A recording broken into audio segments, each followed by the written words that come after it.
सोने का हाथी और लड़के की दानिशमंदी। सदियों पुरानी बात है कि मुल्क यमन में एक बादशाह हुकूमत करता था। वो बहुत इंसाफ पसंद और रहम दिल था।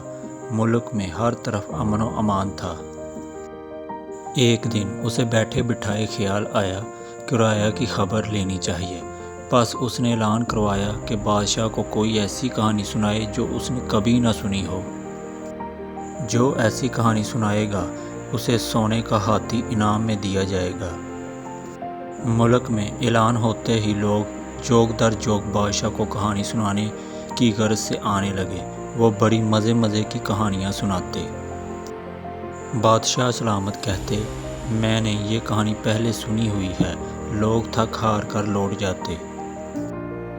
कहानी सुनाने वालों ने चिड़िया से बाज मरवाया, कभी कछुए को खरगोश से हरवाया, कभी दरख्त पर हाथी चढ़ा दिया, कभी मछली को सहरा में जिंदा करवाया, दिन को उल्लू और चमगादड़ की कहानियाँ सुनाई। लेकिन बादशाह सलामत हर एक को कहते, मैंने ये कहानी सुनी हुई है। आहिस्ता आहिस्ता लोग कम होने लगे। यमन के एक गांव में अरसलान नामी नौजवान रहता था। उसने तमाम बातें सुनी और एक नई कहानी लेकर बादशाह के दरबार में पहुंच गया।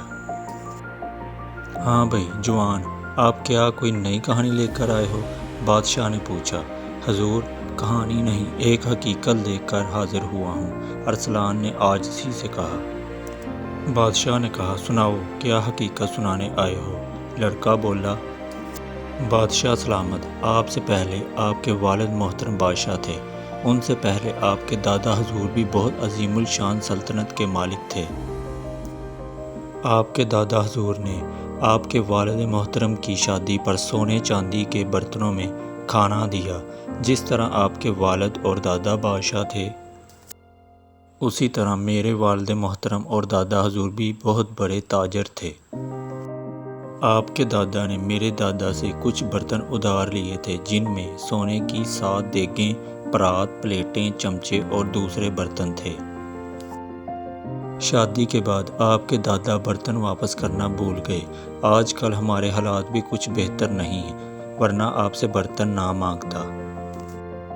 शायद आपके वालिद मोहतरम या दादा हजूर ने आपको बताया हो। मैंने ये बात कभी नहीं सुनी, बादशाह ने फ़ौरन जवाब दिया।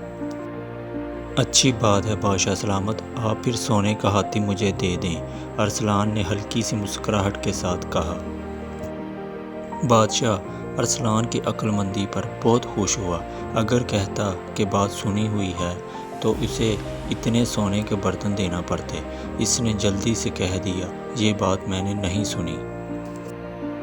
और इस तरह अरसलान ने अपनी अक्लमंदी से सोने का हाथी हासिल कर लिया।